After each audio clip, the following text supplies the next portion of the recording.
I've been a co-op member for 38 years. In those years, I've witnessed many changes to our way of living, to mention a few: phones, computers, cars, our cooperative maintenance. Not so many years ago, our linemen worked from paper work orders, and if a call to dispatch was needed, the lineman had to find a landline phone to make such a call. Today, the co-op uses computers with a very high-tech program which enables the co-op to pinpoint outages which can be relayed to the onboard computers in the trucks as well as cell phones. We have definitely came a long way. All of the changes have helped to minimize the time it takes to address an outage on the many miles of Lake Country power lines. With that being said, our co-op service area covers more than 10,000 square miles, from Crane Lake in the north to Sturgeon Lake in the south, and as far as Walker and Leech Lake to the west. Together as members, our collective assets account for more than 8,200 miles of line. If you stretch the wire end to end, it would run from New York to LA and back to New York. As a co-op, Lake Country Power is a non-for-profit electric utility and is 100% locally owned by members. That's you and me. We support local jobs, and our money stays here, close to home. Lake Country Power is also 100% locally governed by members for members.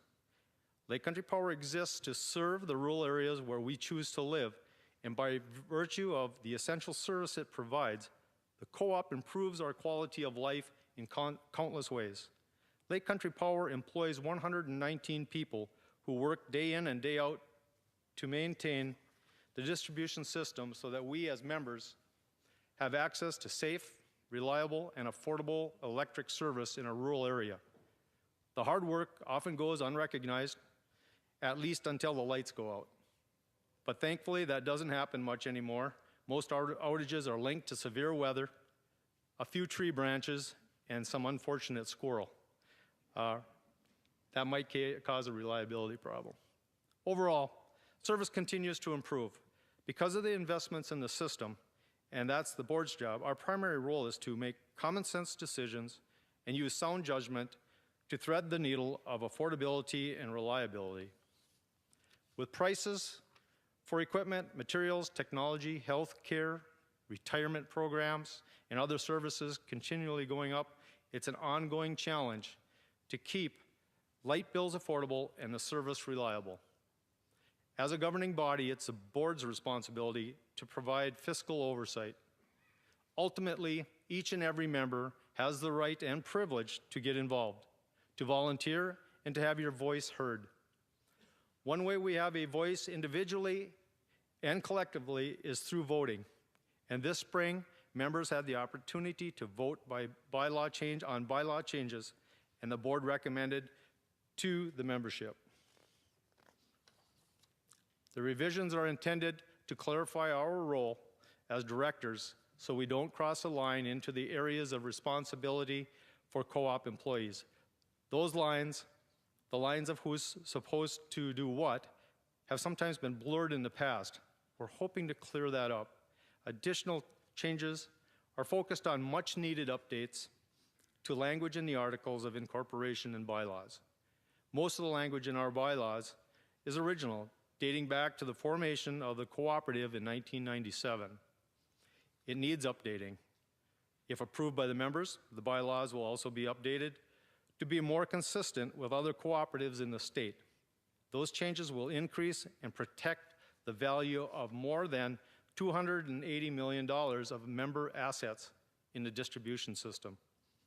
The revisions will protect the interests of a supermajority of members rather than a supermajority of members casting votes in special elections. As directors, we hear most viewpoints and listen to many different perspectives. We take alternative positions into consideration with our legal responsibility to ensure members have access to reliable, safe, and affordable electricity.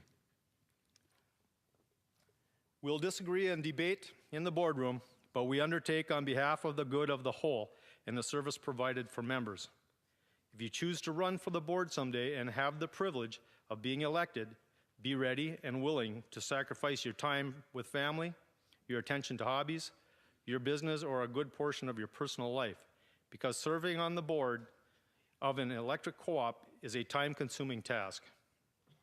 The job of a director is to listen and address individual concerns as best we can without prejudice or harm to the mission. And that mission is to provide safe, reliable, and affordable electric service for the benefit of all members. The board has worked hard to balance rates and costs with a long-term outlook and has involved members in the effort to recover most of our local costs through a cost of service rate structure. Cost-based rates are assigned fairly across all rate classes so that everyone shares in the cost, and members also share in the benefits of reliable electricity, regardless of how much electricity we use in our homes, businesses, or cabins.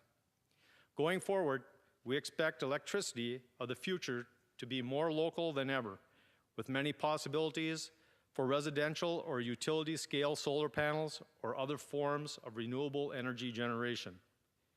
Alternative energy is on the way. Our position is to adopt that change over time so our power supplier doesn't walk away from existing assets overnight. It makes sense to make changes with fossil fuel-based sources, but we believe it should be done in an orderly and sensible way to minimize the impact on rural areas so it doesn't maximize the impact on our electric bills. Whether we as individuals support coal-based electricity or not, rural areas, especially rural areas in the Midwest, are more dependent on coal-based generation than other parts of the country.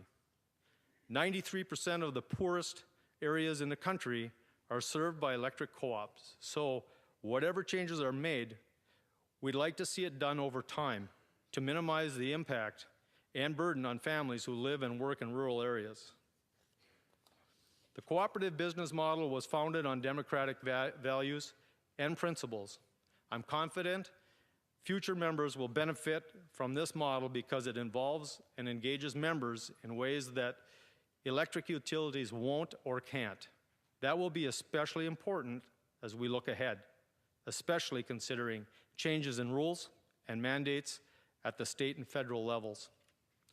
I've had the privilege to serve as a board president for the past year.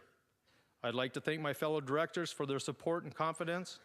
I'd also like to commend General Manager Greg Randa and his staff for a job well done on our behalf.